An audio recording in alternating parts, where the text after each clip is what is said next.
நாம் எழுந்து நின்று நம்முடைய விசுவாச கீதங்களிலே 16வது பாடலின் 2 சரணங்களை பாடி திருவார்த்தைக்கு நேராக கடந்து போகலாம்.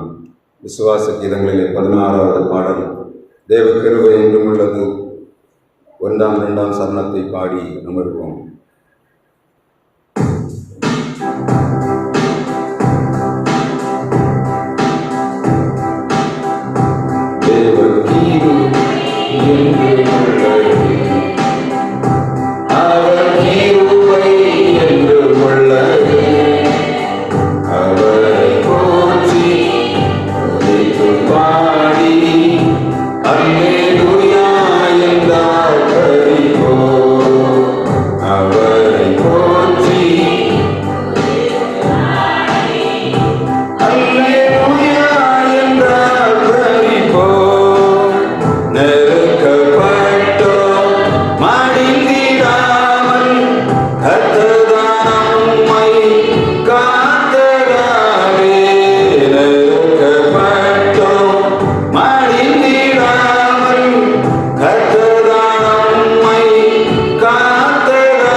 இந்த சாயங்கால பொழுதிலும் உடைய திருவார்த்தையை தியானிக்கும்படியாக நீர் எங்களுக்கு தந்த சாக்கியத்துக்காக நன்றி செலுத்துகிறோம். இந்த நாளிலும் இந்த தவக்காலத்திலே இந்த பரிசுத்த வாரம் என்று சொல்லக்கூடிய வாரத்திலே உம்முடைய பாடு மரணங்களை தியானிக்கும்படியாக நீர் எங்களுக்கு தந்த சாக்கியத்துக்காக நன்றி செலுத்துகிறோம். கர்த்தர்களோடு பேசுவீராக, எங்கள் இருதயங்கள் திடப்படும்படியாக எங்களை உடைய கரங்களில் தாழ்த்தி ஒப்புக் கொடுக்கிறோம். இறைமைந்தர் இயேசு கிறிஸ்து நாமத்தில் ஜெபிக்கிறோம் எங்கள் ஜீவனுள்ள நல்ல பிதாவே, ஆமென். நாம் அமரலாம்.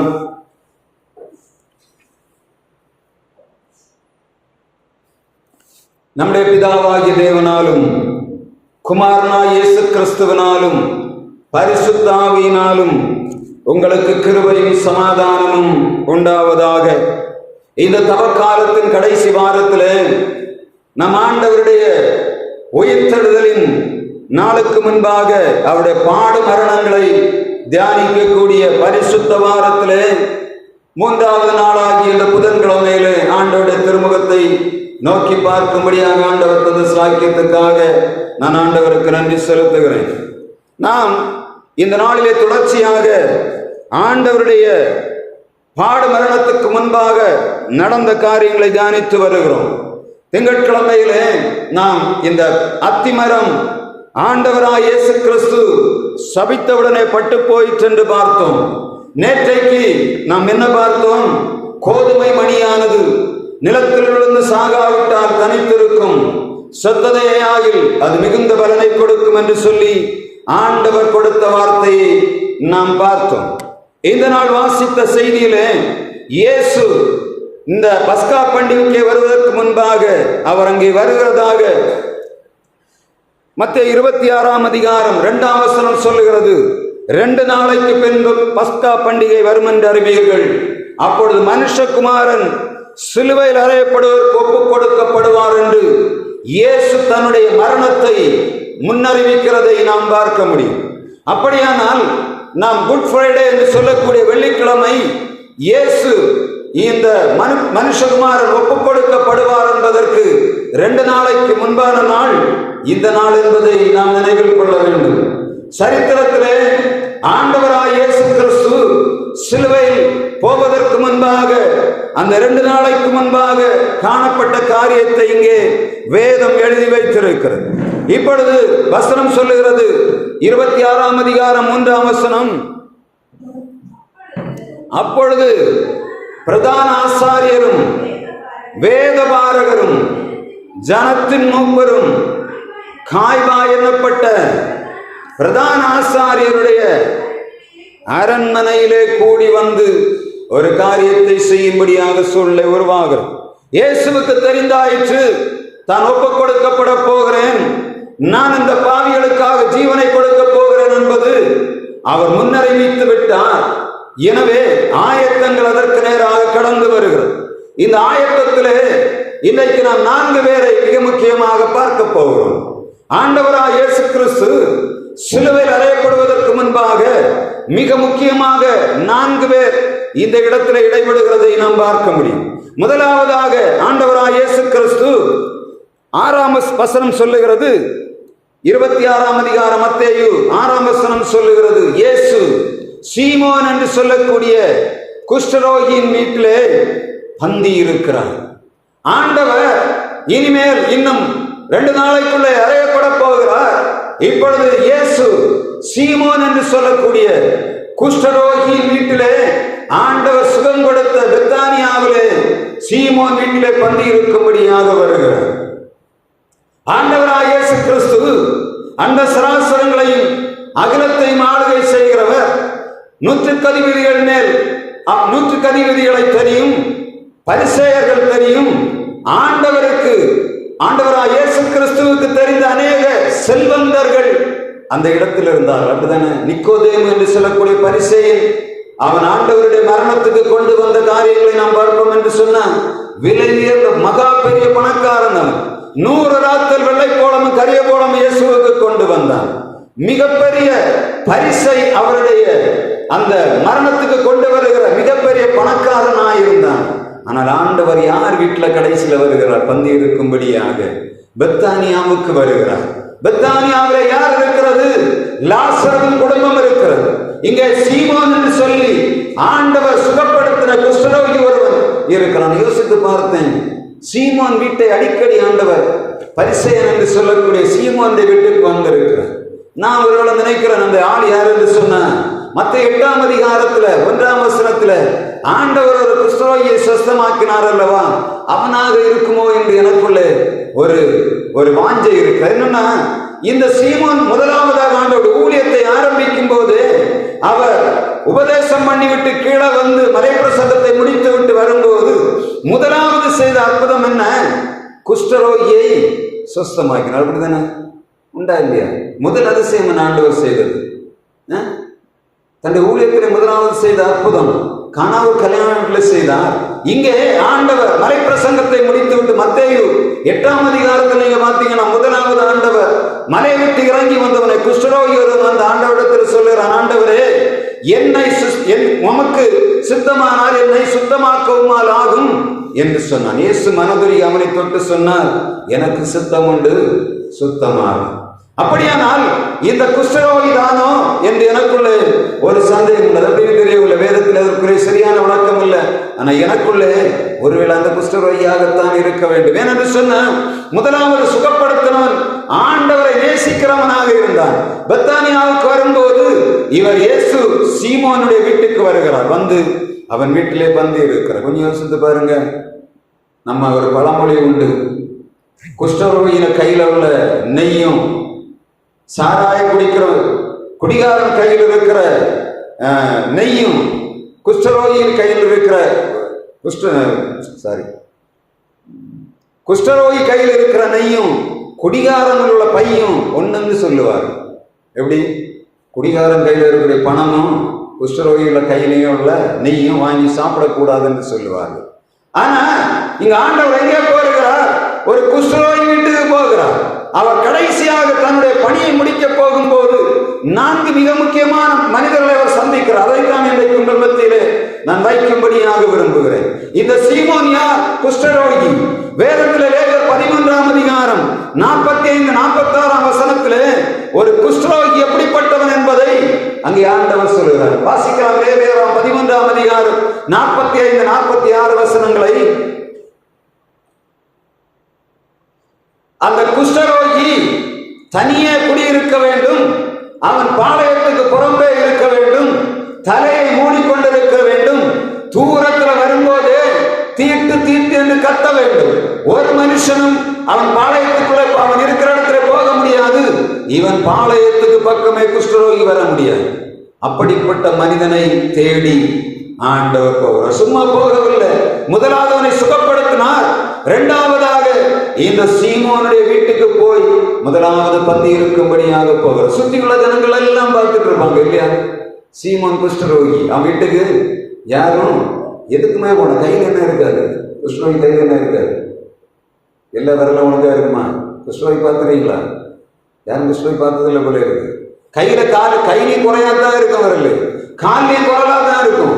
ஆனா ஆண்டவரை சுகப்படுத்தி அவன் வீட்டுக்கு போகிறார். அவர் அந்த கடைசி நேரத்தில் ஆண்டவர் தன்னை இந்த உலகத்தை விட்டு வெளியே கொடுக்கும் போது அவர் குஷ்டரோகி என்றே பார்க்கவில்லை.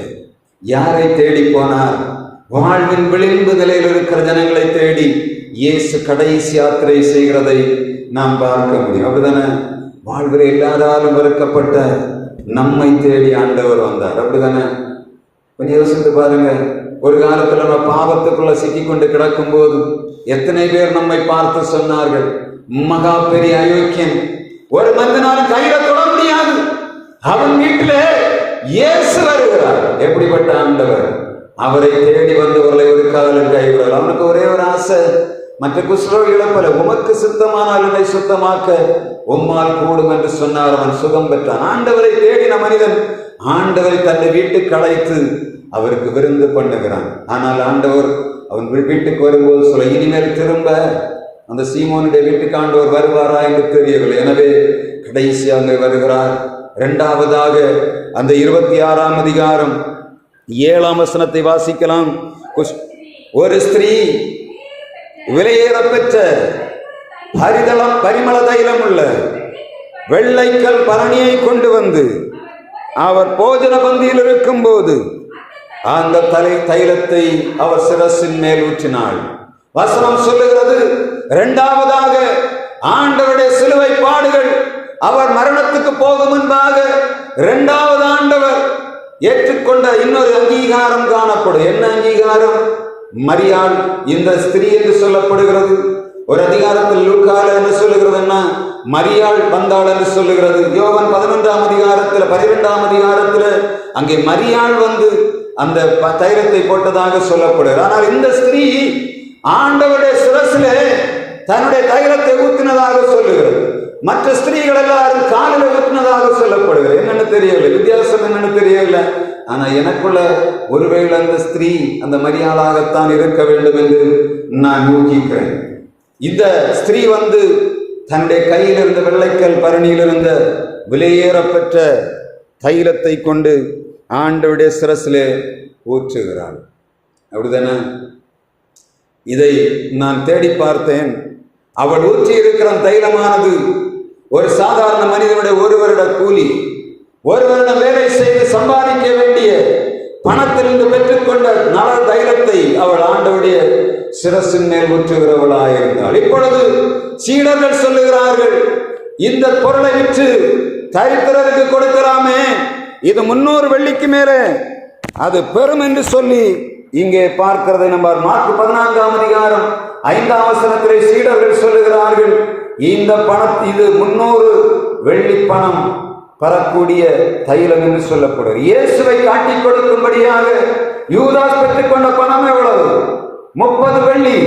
ஆனால் இந்த சகோதரி, இந்த ஸ்திரீ ஆண்டவராய் இயேசு கிறிஸ்து மேல் ஊற்றின தைலம் 10 மடங்கு அதிகமாக காணப்பட்டது. அதுதான் சீடர்கள் சொல்லுகிறார்கள், இந்த தைலத்தை விற்று அந்த பணத்தை எடுத்து தரித்திரர்களுக்கு கொடுக்கலாமே. முதலாவதாக சீமோன் என்ற குஷ்டரோகி அங்கே காணப்படுகிறான். இரண்டாவதாக ஒரு ஸ்திரீ வந்து ஆண்டவருடைய அடக்கம் பண்ணுதலுக்கு தினமாக ஒரு 300 வெள்ளி பெருமானம் உள்ள தைலத்தை அவருடைய சிரசிலே ஊற்றுகிறார். மூன்றாவது சீடர்கள், ஆண்டவராய் இயேசு கிறிஸ்துவோடு கூட நடந்த சீடர்கள் நிலைமை கொஞ்சம் பார்த்தீங்களா? என்ன சொல்லுகிறாங்க? இந்த தைலத்தை விற்று தரித்திரருக்கு கொடுக்கலாமே. அது யூதாஸ் காரியத்தை என்று சொல்லப்படுகிறது, ஆனால் சீடர்கள் என்று சொல்லப்படுகிறது. எது வந்து தெரியவில்லை. ஏதோ ஒரு கூட்டம் யூதாஸோடு சேர்ந்து சொல்லி இருக்க வேண்டும். என்னது இது? மகா பெரிய அயோக்கியத்தனம்.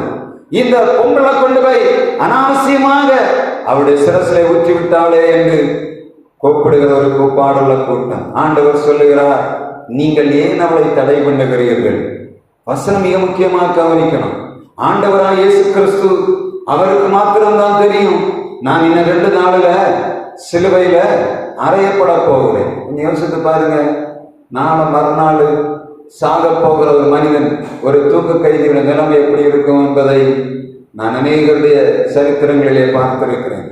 வீரனாக இருந்த அநேகர் தங்கள் ஜீவனை அந்த காரியத்துக்கு ஒப்பு கொடுத்தார். நம்முடைய வரலாற்றுகளிலே வேல்நாச்சியார் என்று சொல்லக்கூடிய படையில் இருந்த மருத சகோதரர்கள் என்று சொல்லக்கூடிய ஒரு மருதபாண்டியர்கள் ஆங்கிலேயருடைய அடிமைத்தனத்துக்கு எதிர்த்து நின்றபடியினாலே 500 பேர் ஒரே நாளிலே தூக்கிலிடப்பட்டார்கள்.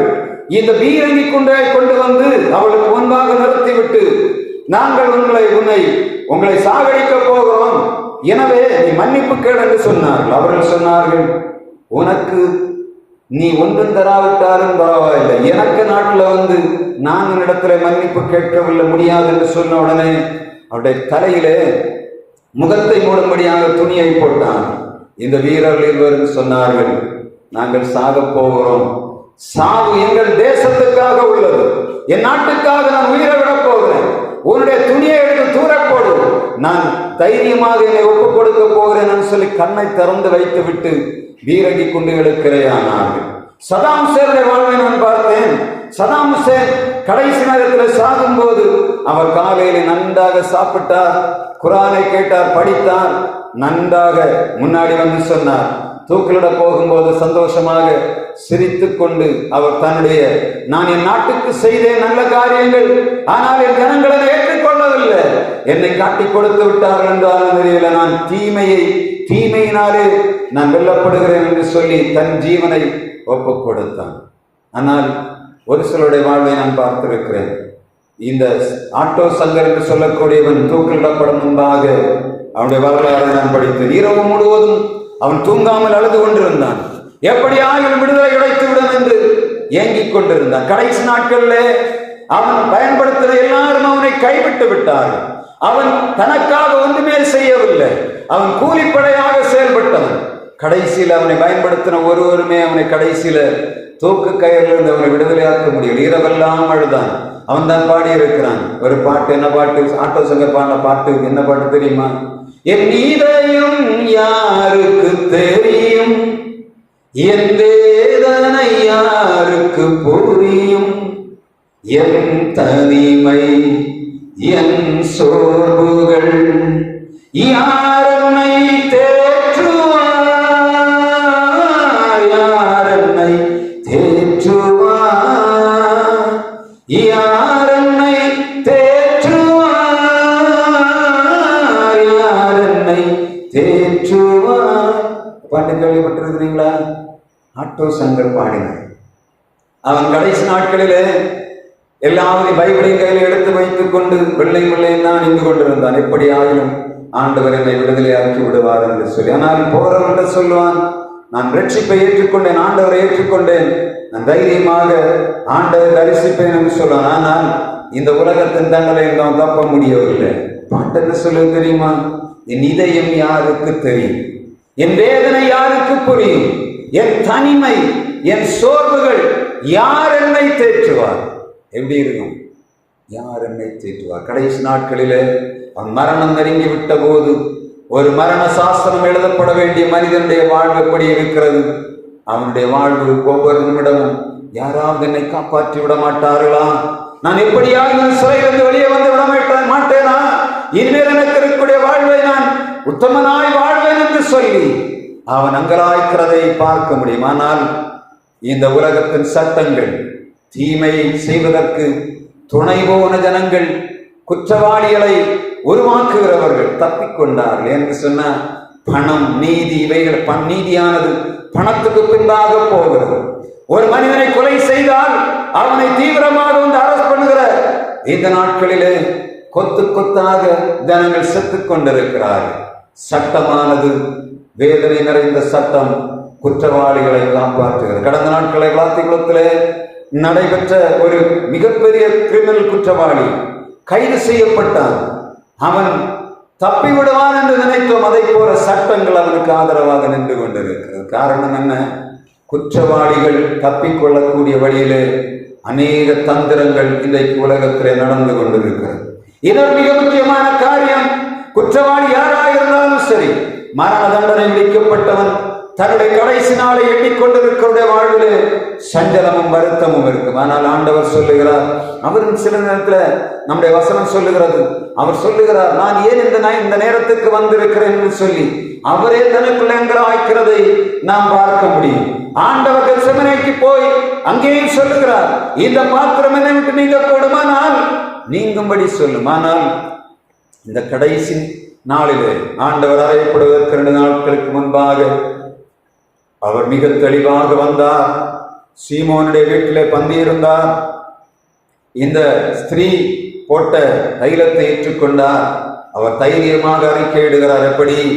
நான் இன்னும் 2 நாளைக்குள்ளே இந்த தேசத்தை விட்டு போகிறேன். எனவே என்னை அடக்கம் பண்ணும்படி எத்தனத்துக்காக இவள் இந்த காரியத்தை செய்தாள் சொல்லுகிறார். வசனம் சொல்லுகிறது, இவள் என்னிடத்தில் நற்கிரியை செய்தார். சொன்னார், இவள் என்னிடத்தில் நற்கிரியை செய்தாள். இதற்காக நான் அடக்கம் பண்ணப்படுவதற்கு முன்பாக எனக்கு தைலம் பூசுவதற்கு முந்திக் கொண்டார். மரித்து போன சரீரத்துக்கு தான் தைலம் போடுவார்கள். ஆனால் உயிரோடு இருக்கும் போது ஆண்டவர் தைலத்தினாலே குளிப்பாட்டப்பட்டார். ஆண்டவர் பிறக்கும் போது புல்லணையிலே பிறந்தார். அவர் மரிக்கும் போது ஒன்றுமில்லாமல் மரித்தார். ஐஸ்வர்யவானோடு இருந்தார் என்று வேதம் சொல்லுகிறது. அவர் 1 வருடம் அந்த ஸ்திரீ சம்பாதித்த நறுமணத்தை ஒரு நாள் ஆண்டவர் தன்னுடைய சரீரத்தில் ஏற்றுக்கொண்டு நறுமணத்தை ஏந்தி கொண்டு சாவுக்கு நேராக கடந்து போகிறதை நாம் பார்க்க முடியும். 4ஆவதாக மிக முக்கியமாக நம்ம பார்க்க வேண்டிய ஒரு மனுஷன் இருக்கிறான். மத்தேயு 26ஆம் அதிகாரம் 14-15 வசனங்களிலே காணப்படுகிற ஒரு வாசிக்கலாம். மத்தேயு 26:14-15. அப்பொழுது 12 ஒருவனான யூதாஸ்காரியோத்து பிரதான ஆசாரியரிடத்துக்கு போய், நான் அவரை உங்களுக்கு காட்டிக் கொடுக்கிறேன், நீங்கள் எனக்கு என்ன கொடுப்பீர்கள் என்று கேட்கிறான். அவர்கள் அவனுக்கு 30 வெள்ளிக்காசு தருவேன் என்று வாக்கு பண்ணினார்கள். திருச்சபையே, ஆண்டவரிடத்தில் விடுதலை பெற்ற சீமோன் ஆண்டவரை பந்திக்காக கூப்பிட்டான். தன் பாவத்தில் விடுதலையான மரியாள், இல்லது பெத்தானியாவிலே குடியிருந்த மார்த்தாளும் மரியாளும் வறுமையின் தரித்திரத்தின் பிடியில் இருக்கும் போது கூட ஆண்டவருக்கு தங்களுக்கு நற்காரியங்களை செய்தார்கள். சீடர்கள் கூட இருந்த சீடர்கள் ஆண்டவராகிய இயேசு கிறிஸ்துவின் மேல் போடப்பட்ட அந்த தைலத்துக்கு அவள் மறப்பு சொன்னார்கள். இன்னும் ஒரு அடி தாண்டி போய் அவரோடு கூட 3.5 வருடங்கள் நடந்து எல்லா அதிசயங்களையும் அற்புதங்களையும் பெற்றுக்கொண்ட யூதாஸ்காரியோத்து ஆண்டவராய் இயேசு கிறிஸ்துவை காட்டிக் கொடுக்கும்படியாக கூலி கேட்கிறதை நாம் பார்க்க முடியும். திருச்சபையின் பிள்ளைகளாகிய நாம் ஆண்டவருடைய இரத்தத்தாலே கழுவப்பட்டு அவருக்காக எல்லாவற்றையும் விட்டு வந்தோம். அவருக்காக நற்கிரியை செய்கிறோம். இந்த 4 கூட்டங்களிலே நாம் யாராயிருக்கிறோம் என்பதை ஒரு நிமிஷம் யோசித்து பார்க்க வேண்டும். இந்த நாள் நம்மை யாராகிற நாட்கள். இந்த 4 கூட்டத்திலே நான் யாராயிருக்கிறேன் என்பதுதான் இன்றைய செய்தி. நான் சீமோன் போல் இருக்கிறேனா? ஸ்திரியை போல் இருக்கிறேனா? சீடர்களை போல் இருக்கிறேனா? யூதாஸ் காரியத்தை போல் இருக்கிறேனா என்பதை தேடி பார்க்க வேண்டும். ஆண்டவர் நமக்கு தருகிற எல்லாவற்றிலும் நிறைவாய் கொடுக்கிறது ஆண்டவருக்கு பிரியமானது. அவர் அவளை தடை பண்ணவில்லை. கண்டிப்பாக தெரியும் இந்த லாசரும் மார்த்தாளும் மரியாளும் எவ்வளவு வறுமையின் பிடியில் இருந்திருப்பான் இயேசுவுக்கு தெரியும். ஆனால் அவர் சொல்லவில்லை. அவர் சொல்லுகிறார், இவள் செய்த காரியம் இந்த சுவிசேஷம் எங்கெல்லாம் அறிவிக்கப்படுகிறதோ அங்கெல்லாம் சொல்லப்படும் என்று சொன்னார். ஆண்டவர் அவளுடைய வார்த்தையை கனம் பண்ணினார். அவளுடைய செய்கையை கனம் பண்ணினார். அவருடைய நற்கிரியை கனம் பண்ணினார். 2 காசு போட்ட விதவையும் ஆண்டவர் அதைத்தான் சொன்னார். என்ன சொன்னார்? இந்த 2 காசு போட்ட விதவை தனக்கு ஜீவனத்துக்குண்டான எல்லாவற்றையும் போட்டு விட்டாள். எனவே அவள் செய்தது உலகமெல்லாம் சொல்லப்படும் என்று சொன்னார். ஆண்டவருக்கு கொடுக்கிற காரியத்திலே இந்த ஸ்திரீ மிக உற்சாகமாக காணப்பட்டாள். அதனால்தான் அவளுடைய பெயரானது இந்த சுவிசேஷத்தில் எழுதப்பட்டிருக்கிறது. வேதம் சொல்லுகிறது, இயேசு அநேக அற்புதங்களையும் அதிசயங்களையும் செய்தார். அவைகளை இந்த வேதத்தில் எழுதி வைத்தால் புத்தகங்கள் கொள்ளாது என்று சொல்லப்படுகிறது.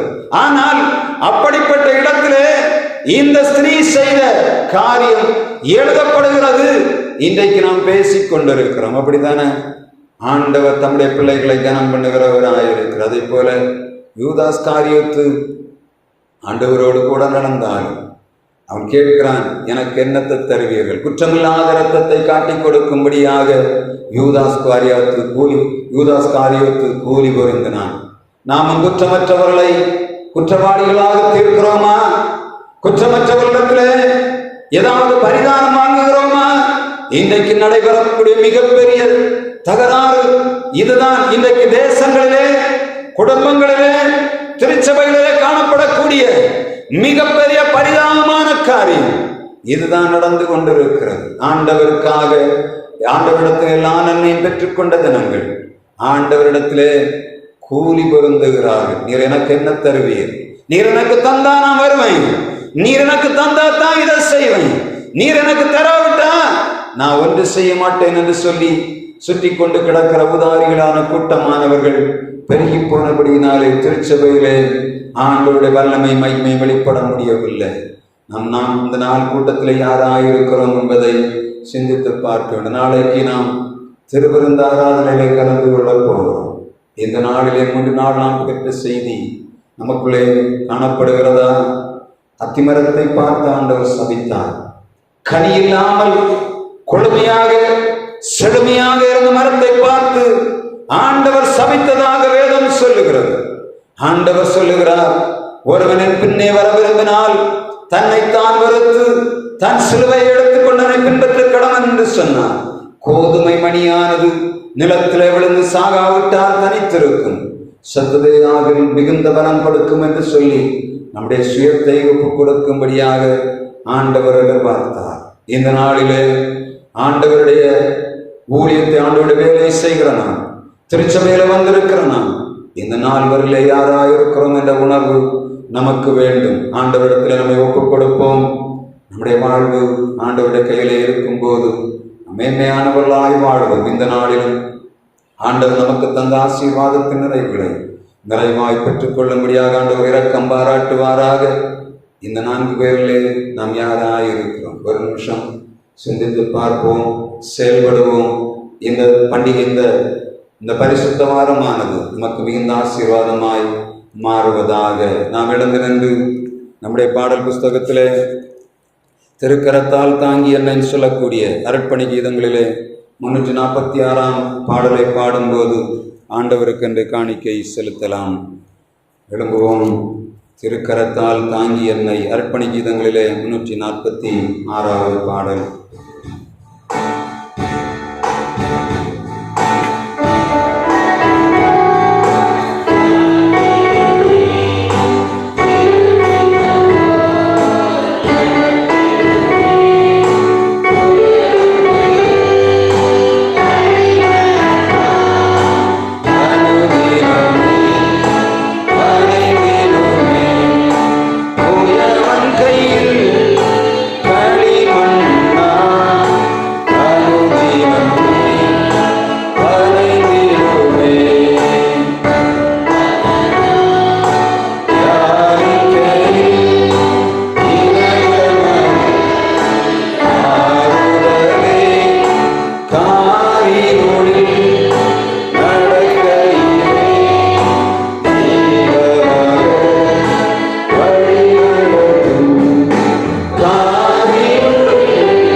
இம்மட்டுமாய் உம்முடைய திருப்பாதம் அமர்ந்து உம்மை பாடி ஆராதிக்கும்படியாக எங்களுக்கு இரக்கம் பாராட்டுவீர். 2026 வருஷம் தவக்காலத்திலே பரிசுத்த வாரத்திலே வந்திருக்கிறோம். ஆண்டவரே, எங்களை பரிசுத்தப்படுத்துகிற நாட்களிலே நீர் சிலுவைக்கு நேராக கடந்து போகும் முன்பாக எங்கள் வாழ்விலே நீர் செய்ய வேண்டிய காரியங்களை கற்றுக் கொடுக்கும்படியாக எல்லாவற்றையும் முன்மாதிரியாய் வைத்தீர். ஆண்டவரே, இந்த நாளில் சிலுவை பாடுகளை சிலுவை பாதைகளை தியானிக்கிற நாங்கள் எங்கள் வாழ்விலே பலம் பெறும்படியாக எங்களுக்கு இரக்கம் பாராட்டும்படியாக இருக்கிறோம். கர்த்தாவே, இந்த நாட்களிலே தெய்வமே மக்கள் நன்றி செலுத்துகிறோம். சீமோனை போல, ஸ்ரீயை போல, சீடர்களை போல, யூதாஸ்காரியத்தை போல, யாரை போல நாங்கள் இருக்கிறோம் என்பதை எங்களிலே நீர் உணர்வடை செய்யும்படியாய் இந்த நாளில் தந்த நல்ல தயவுக்காக நன்றி செலுத்துகிறோம். உங்களுடைய பிள்ளைகள் கொடுத்த காணிக்கை அங்கீகரிப்பீராக. பரத்தில் பார்க்கிற எங்கள் ஆண்டவர் எங்கள் வாழ்வில் நிறைவுகளை தரும்படியாக ஜெபிக்கிறோம். ஆண்டவரே, நிறைவானது வரும்போது குறைவானது ஒழிந்து போகும் என்று சொன்ன வார்த்தையின் பிரகாரம் நிறைவான ஆசீர்வாதம் எங்களுக்கு தந்து எங்கள் பிள்ளைகளை நிறைவாக்கி நடத்தும்படியாக ஜெபிக்கிறோம்.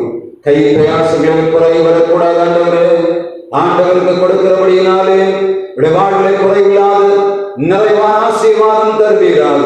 உங்களுடைய வார்த்தை சொல்லுகிற ஆண்டவரே, கொடுங்கள் கொடுக்கப்படும் என்று சொல்லி நீர் கொடுக்கும்படியாக கேட்கிறேன். ஆண்டவரே, குறைவில்லாமல் கொடுப்பீராக.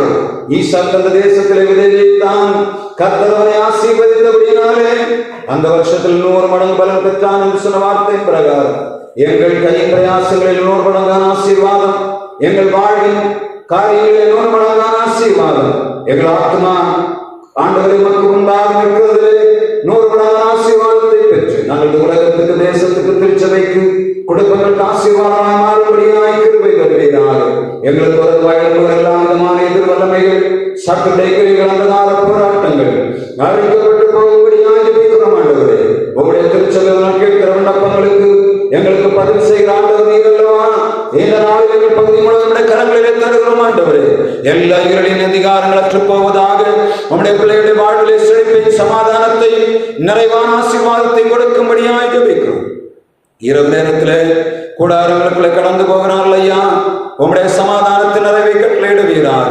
நீதிமான்களின் கூடாரங்களில் ரட்சிப்பின் கம்பீர சத்தம் உண்டு என்று சொன்ன வார்த்தையின் பிரகாரம் உம்முடைய இரத்தத்தாலே கழுவப்பட்ட நீதிமான்களாய் எங்களுடைய வாழ்விலே சமாதானத்தை தரும்படியாக ஜெபிக்கிறோம்.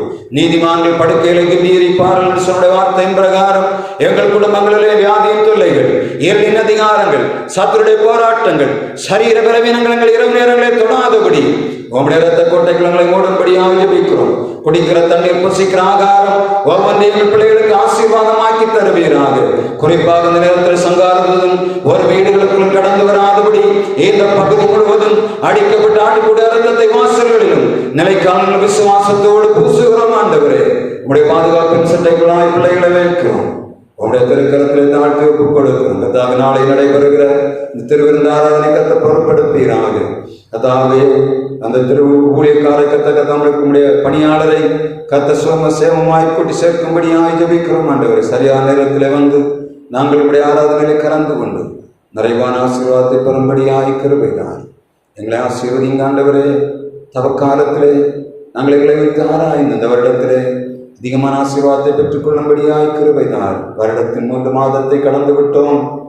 வாரத்துக்கு வருடத்தின் 2ஆம் கால்பகுதியில் நாங்கள் வந்திருக்கிறோம். ஆண்டவரே, எங்கள் ஆசீர்வாதம் உங்களுடைய கரத்தில் இருக்கு. நிறைவாக்கி ஆசீர்வதிக்கும்படியாக ஜெபிக்கிறோம். தயவுள்ள கரங்களை தாழ்த்தி ஒப்புக் கொடுக்கிறோம். இறைவன் இயேசு கிறிஸ்து நாமத்தில் ஜெபிக்கிறோம் எங்கள் ஜீவனுள்ள நல்ல பிதாவே, ஆமென். தேவன் தந்த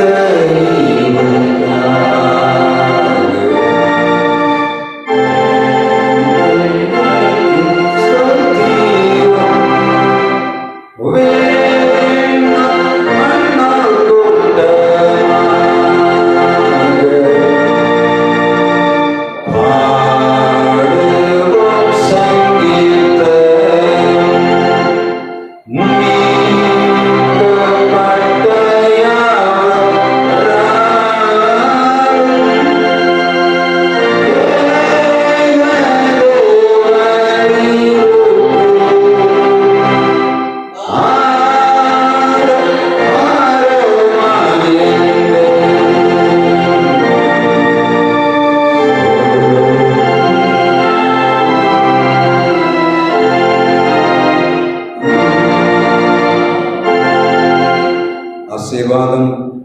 நம்முடைய பிதாவாகிய கடவுளுடைய அன்பும் குமாரனாகிய இயேசு கிறிஸ்துவின் கிருபையும் தூயாவியானுடைய இணையில்லாத பிரசன்னமும் நம் அனைவரோடும் என்றும் என்றும் நிலைத்திருந்து காப்பதாக.